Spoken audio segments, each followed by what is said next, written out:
Suthar educator के इस YouTube platform में एक बार फिर से आपका स्वागत है। मेरा नाम है विक्रम सुथार। तो आज मैं एनुअल असेंबली का जो हरियाणा एचएसएससी का मेल कांस्टेबल का पेपर जो होने वाला है उसके लिए जो टॉपिक रहता है एनुअल असेंबली, पिछली बार बहुत ही अच्छे क्वेश्चन डाले थे उन्होंने। सिर्फ एक ही पेज में से एनुअल असेंबली के पूरे क्वेश्चन डाल दिए थे। तो हम रिस्क ले ही क्यों, हम जितने जितने टॉपिक हैं उन सभी को पूरा अच्छे से कंप्लीट कर लें। देखो, मेरे पास अभी टाइप करने का उतना वक्त नहीं है, पर मेरे पास कंटेंट है वो अच्छा है। ठीक है, मैं आपको कंप्लीट और ट्रिक्स के साथ पूरी की पूरी जानकारी दूंगा। आप जो मैं बोल रहा हूँ और जो मैं लिखा रहा हूँ उसके नोट्स बना लीजिए। अगर कहते हैं तो मैं अपने नोट्स जो है वो मैं पीडीएफ कर दूंगा मेरे टेलीग्राम चैनल के ऊपर। ठीक है, सुधार एजुकेटर के नाम से मेरा टेलीग्राम चैनल है, उसके ऊपर आप जुड़ सकते हैं। ठीक है, तो उसमें मैं मेरे जो नोट्स बनाए हुए हैं वो पूरे के पूरे फॉरवर्ड कर दूंगा अगर आप नोट्स नहीं बनाना चाहते। ठीक है, तो चलिए सबसे पहले आज हम बात करेंगे भैंस की। भैंस यानी कि बुफेलो। ओके, चलिए अब बुफेलो के बारे में सबसे पहले तो हम बात करते हैं कि बुफेलो सबसे ज़्यादा पाई कहाँ जाती है। भारत में सबसे ज़्यादा बुफेलो पाई जाती है। और भारत में कहाँ पर पाई जाती है सबसे ज़्यादा? यूपी में। एक बात ये याद रखेंगे। और भारत में दूसरी, आज मतलब प्रेजेंट टाइम के अंदर कितनी टोटल नस्लें हैं, तो वो है 13 टोटल नस्लें। पर हम पढ़ेंगे सिर्फ 7 के बारे में। कितने के बारे में पढ़ेंगे? 7 के बारे में। उनमें कुछ बाहरी नस्लें होंगी, मध्यम होगी, मध्यम नस्ली, और फिर होगी हल्की नस्लें। इन सभी को मैं ट्रिक से याद करवाऊंगा और ये कहाँ कहाँ पाई जाती है उनको भी ट्रिक से मैं याद करवाऊंगा। ठीक है ना? चलिए, ये बात याद रखिए। सबसे पहले तो भारत में सबसे ज्यादा भैंसें पाई जाती है। और भारत में सबसे ज्यादा कहाँ पर पाई जाती है? यूपी में। भारत में टोटल नस्लें कितनी हैं? 13। और पढ़ दी हमने कितनी है? 7। जिनमें से भारी नस्लें कौन सी है, हल्की नस्लें कौन सी है और मध्यम वर्गीय नस्लें कौन सी है, उनके ऊपर भी क्वेश्चन आता है। मैं आपको एक एक पॉइंट बता रहा हूँ। ठीक है, आप ध्यान से समझिएगा और उसी पे एमसीक्यूज बनते हैं। ठीक है, चलिए ये बात तो आपको समझ में आ गई।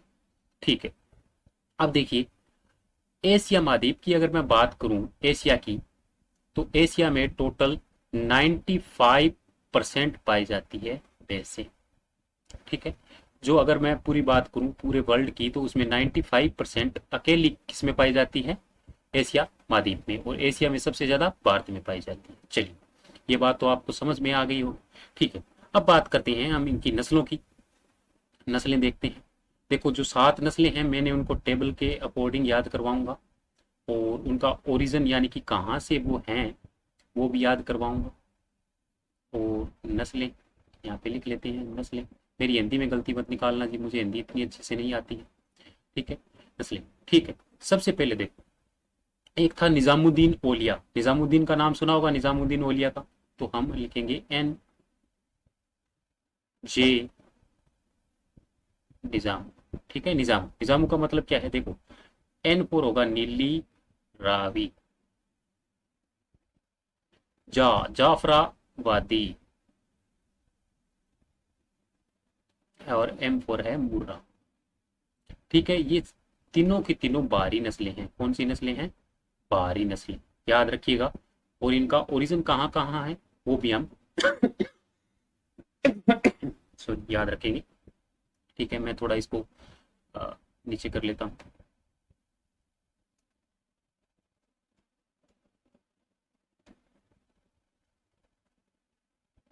चलिए, पहले बात करते हैं हम नीली रावी की। देखिए, नीली रावी जो है वो पंजाब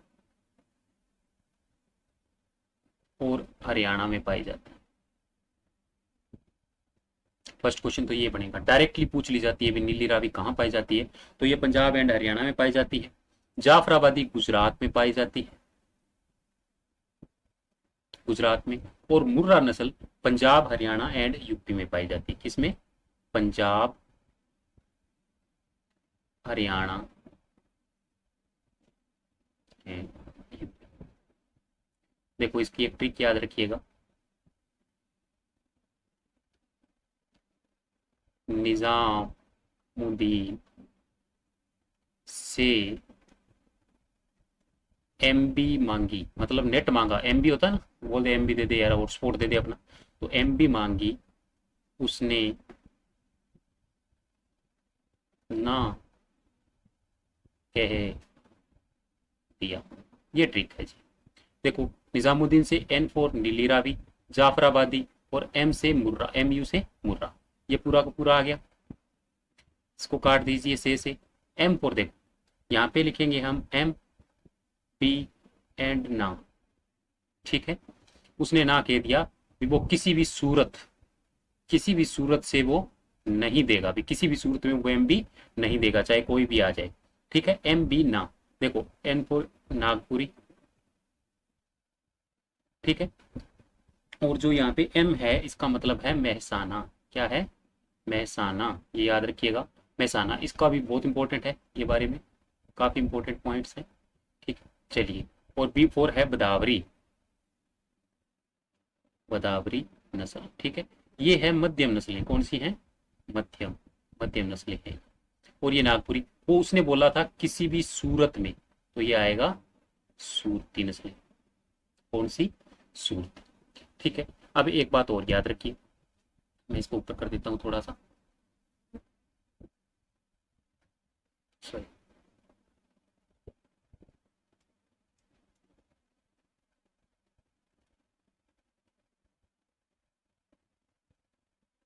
ये पेज मुझे लगता है ए फोर ऐड करना पड़ेगा।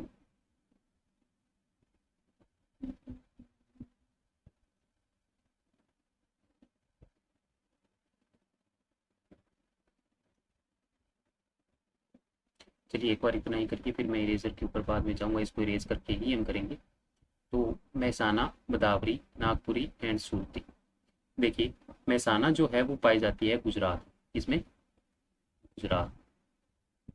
बदावरी नस्ल जो है वो है यूपी की और एमपी की, यूपी एमपी। नागपुरी जो है वो पाई जाती है central and south India, central and south India, ठीक है। और सूरती फिर गुजरात में पाई जाती है। अब एक बात याद रखिए,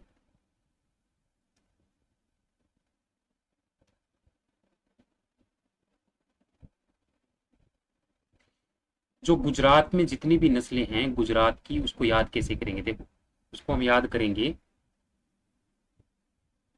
अरे भाई क्या हो रहा है तेरे, प्रभु।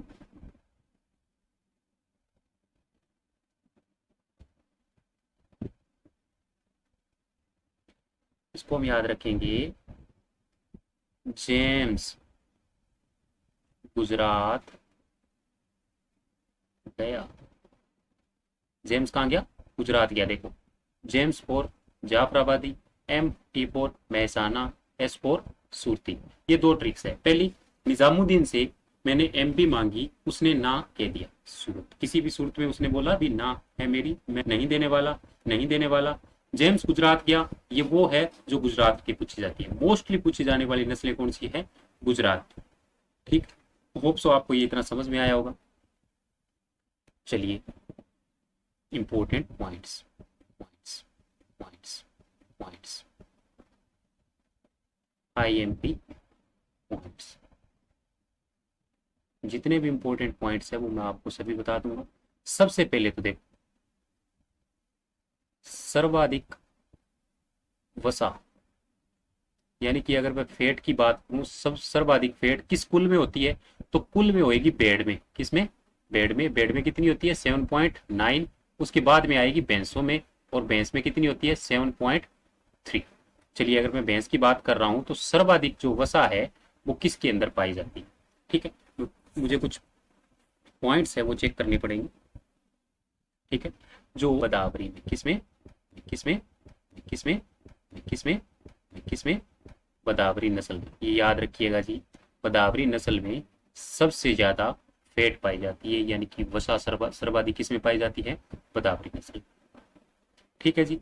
चलिए, ये बात तो आपको कंफर्म होगी। अगर कुल पूछे भी सबसे ज्यादा किस कुल में पाई जाती है, तो भेड़ों में पाई जाती है। अगर भैंसों में पूछे तो सबसे ज्यादा किस में पाई जाती है, बदावरी में। और वही बात अगर भैंसों में सर्वाधिक दूध पूछ ले किसका होता है, सर्वाधिक दूध,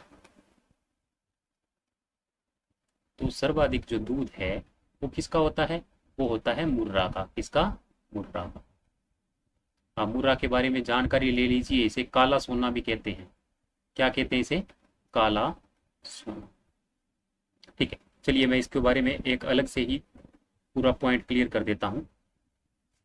यहाँ पे देखिए, ये है मुर्रा, एक बारी नस्ल है। ठीक है, काला सोना कहते हैं क्योंकि ये गहरे काले रंग की होती है। काला सोना गहरे काले रंग की होती है ये। दूसरी, इसके छोटे सींग होते हैं, याद रखिएगा। छोटे सींग और जलेबीदार सींग।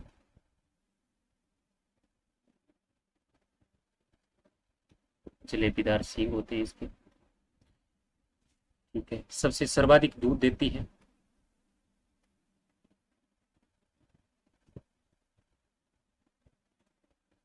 ये बात आप याद रखिएगा। ओके, ये 4 में पूछा गया, कई बार पेपर में पूछा गया, कई बार पेपर में पूछा गया क्वेश्चन। गहरे काले रंग की होती है, छोटे सींग और जलेबीदार सींग किसके होते हैं? तो भी हम बता देंगे। सर्वाधिक दूध कौन देती है?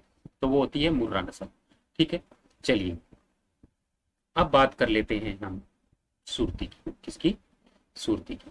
चलिए, हाँ सॉरी, कुछ रह गए थे क्वेश्चन। इनका जो कुल होता है, भैंसों का कुल है, उसे हम क्या बोलते हैं? बुबैड़ी। बुबैड़ी। और इनका जो साइंटिफिक नेम है वो भी याद रखना है हमें। भैंसों का साइंटिफिक नेम, मतलब इनका जो साइंटिफिक नेम है वो क्या है? बुलबेलिस। बुबेलिस। बुबेलिस। बुबेलिस। बुबेलिस। बुबेलिस इनका क्या है? साइंटिफिक नेम है। ये भी बहुत बार पेपर में पूछा गया है। और बुबेड़ी इनका कौन सा है? कुल है। ये बात याद रखिएगा। चलिए अब बात करते हैं हम कुछ और जो इम्पोर्टेंट पॉइंट है उनकी। एक देखिए, जो बदावरी है, बदावरी नस्ल है, बदावरी नस्लों के अंदर 12 से 14% फैट पाया जाता है। कितना? 12 से 14% फैट, जो मैंने पीछे आपको बताया था। ठीक है, चलिए अब तो ये बात होगी। सींगों के ऊपर हम बात कर रहे थे पहले। तो सींग जो दराती के टाइप के सींग, दराती सींग किसके होते हैं? सूरती के होते हैं। और सूरती के बारे में अगर मैं बात कर लूँ, छोटी छोटी बातें अगर मैं बता दूं आपको, तो दराती टाइप के सींग होते हैं इसके, दराती सींग होते हैं। दूसरी, हल्की नस्ल होती है। तीसरी, इनको पानी वाली नस्लें भी कहते हैं, पानी की नस्लें। और पाई कहाँ जाती है? गुजरात में पाई जाती है। ये बात भी आप याद रखें। ठीक है, होप सो आपको सारी पॉइंट के क्लियर हो गए होंगे। इनसे बाहर कुछ नहीं पूछा जाता। ठीक है, अब आ जाइए मेहसाना के ऊपर। मेहसाना, देखिए मेहसाना, देखो इसके अंदर ME और SA आ रहा है। ठीक है, ये ना ब्रीडिंग से बनाई है। किसकी? मुर्रा प्लस सूरती, इन दोनों को मिला के किसको बनाया गया है? मेहसाना को बनाया गया है। अगर आपसे क्वेश्चन पूछ लिया जाता, ये पूछा गया है पहले भी क्वेश्चन, तो इम्पोर्टेंट क्वेश्चन है। क्या पूछा गया है? मुर्रा और सूरती, इन दोनों के कॉम्बिनेशन से कौन सी बनी है? मेहसाना बनी है। होप सो आपको ये भी समझ में आया होगा कि कैसे बनी। ठीक, ठीक। अब है ना, आ गया भाई, आ गया भाई मेरे, आ गया भाई मेरे, आ गया भाई मेरे, आ गया भाई मेरे, आ गया भाई मेरे। ये रंग के ऊपर अगर क्वेश्चन पूछे, देखो मान लीजिए ये भैंस है। वाह क्या भैंस है। ठीक, अब अगर यहाँ पैरों के ऊपर सफेद, चारों पैरों के ऊपर सफेद, और पूंछ के ऊपर यहाँ पर सफेद, आंखें जो है इसकी ये भी थोड़ी थोड़ी अंदर से सफेद, और जो नाक है, नाक के ऊपर थोड़ी सी सफेद, और माथे में सफेद, यानी कि पैरों पर, माथे पर, पूंछ पर सफेद पट्टी हो, तो वो कौन सी नस्ल है? वो है जी नीली रावी। कौन सी है? नीली रावी, ये याद रखिएगा जी, नीली रावी है। और ये सबसे ज्यादा मिलिट्री फॉर्म्स में यूज होती है। किसमें? मिलिट्री के जितने भी फॉर्म है जहाँ पे मिलिट्री वालों को दूध मिलता है, तो वहां पे सबसे ज्यादा यूज कौन सी होती है? नीली रावी। इंपॉर्टेंट है जी, सबसे ज्यादा इंपॉर्टेंट क्वेश्चन। मिलिट्री फार्म या मिलिट्री डेयरी फार्म किस नस्ल को कहा जाता है? तो वो किसको कहा जाता है? नीली रावी को कहा जाता है। होप सो आपको ये समझ में आया होगा। चलिए इससे आगे हम नेक्स्ट क्वेश्चन देखते हैं। अभी रंग की बात की थी मैंने, सफेद पट्टी की। अगर जबड़े पर सफेद पट्टी हो, जबड़े पर, जबड़े के नीचे सफेद पट्टी, जबड़े के नीचे अगर सफेद पट्टी पूछ ले, तो उसका आंसर आएगा सूरती। ये याद रखिएगा जी, सूरती। वो कौन सी नस्ल होती है? सूरती नस्ल होती है। एक और देखिए, ये मान लीजिए आंख है पूरी, तो यहाँ पे व्हाइट कलर, ठीक है, व्हाइट कलर की आंखें होती है किसकी? नीली रावी की। नीली रावी की ये व्हाइट कलर की होती है, और इसीलिए इनको हम व्हाइट वॉल आइज कहते हैं। कौन सी? White wall eyes. और व्हाइट वॉल आइज किसकी होती है? नीली रावी की। रावी, ठीक है ना? ठीक, रखिएगा जी। व्हाइट वॉल भैंस किसको कहते हैं? नीली रावी को व्हाइट वॉल भैंस कहा जाता है। चलिए जी, मिलिट्री डेयरी फार्म हो गया। हम्म, ठीक है। हाँ जी, अब इसके मांस की बात कर लेते हैं। जो दलदली भैंसें हैं, दलदली भैंस के मांस को क्या बोलते हैं? दलदली भैंस के मांस को बोलते हैं हम केरा, केरा बीफ। केरा बीफ, क्या बोलते हैं जी? केरा बीफ। याद रखिएगा। बीफ किसको बोलते हैं? बीफ बोलते हैं जो गाय का मांस होता है उसको बीफ बोलते हैं। ठीक है जी। चलिए, अब नेक्स्ट क्वेश्चन जो पूछा जाता है, बहुत बार इंपॉर्टेंट क्वेश्चन ये पूछा जाता है जी, इसके गर्भकाल से। गर्भकाल इनका होता है 310 डेज का। कितना? 310 डेज का। ठीक है जी। ओके। मुझे चेक कर लेनी चाहिए कौन सा रह गया। हाँ जी, ये क्वेश्चन मोस्टली पूछा जाता है। काला सोना और ब्लैक डायमंड किसे कहा जाता है? भैंस को कहा जाता है। ब्लैक डायमंड, ब्लैक डायमंड किसको कहा जाता है? भैंस को। ठीक है जी, ब्लैक डायमंड भैंस की होगी। भारी नस्लें, मध्यम वर्गीय नस्लें, हल्की नस्लें बता दी। दूध देने वाली सबसे सर्वश्रेष्ठ नस्ल है मुर्रा। ठीक है जी। हाँ जी, एक क्वेश्चन हो रहा जो पूछा जाता है, वो पूछा जाता है तांबे रंगी या फिर जो बादामी रंग होता है जिसका, बादामी रंग। बादामी रंग किसका होता है जी? ये होता है बदावरी का। किसका जी? बदावरी का। ये भी आप याद रखेंगे। ठीक है। एक बहुत इंपॉर्टेंट क्वेश्चन, मिनी एलिफेंट जो है वो किसको कहा जाता है? किसको? Mini elephant. चलिए जी, मिनी एलिफेंट किसको कहा जाता है? भी छोटा हाथी किसको कहा जाता है? Mini elephant. ये इतना बड़ा होता है ये मिनी एलिफेंट, ये छोटे हाथी की तरह दिखता है। मिनी एलिफेंट, तो ये होती है जी जाफराबादी। एक बात याद रखिए, देखिए मैंने बताया था जेम्स, ठीक है, जो जाफराबादी बारी नस्ल है, बारी नस्ल, ये जो बारी नस्ल है इसी को हम मिनी एलिफेंट बोलते हैं। और जो महसाना, महसाना का मैंने क्या खासियत बताई थी जी आपको? महसाना ये मुर्रा और सूरती दोनों को मिला के बनी हुई है, और ये है सूरती सबसे हल्की नस्लें हैं। और जो महसाना है ये मध्यम वर्गीय नस्लें हैं। ये से भी आप याद रखिए, देखिए बारी, मध्यम और हल्की नस्लें। जेम्स नाम से मैंने आपको याद करवाया था, वो भी आपको याद रहेगा। ठीक है ना? ये याद रखिएगा जी। चलिए, और देख लेता हूँ कौन सी क्वेश्चन कुछ रह गया क्या इसमें से। लेट मी चेक, कुछ रह ना गया हो।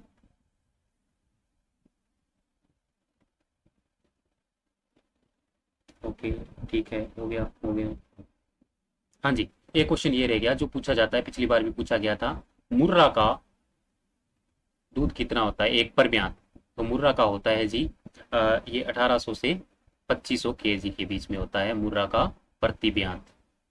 एक ब्यांत में ये 1800 से लेके 2500 केजी तक दूध देती है। यानी कि कितना दूध देती है ये? 18 से लेके 25 क्विंटल तक दूध दे देती है। चलिए जी, गर्भ काल हो ही गया। अब मैं देख लेता हूँ चार जो इम्पोर्टेंट क्वेश्चन थे, कुछ बनाए थे मैंने। Let me check. वेट कीजिएगा, कुछ रह न गया हो पूरा एक लेक्चर में, भैंस के बारे में पूरी जानकारी हमारे पास होनी चाहिए।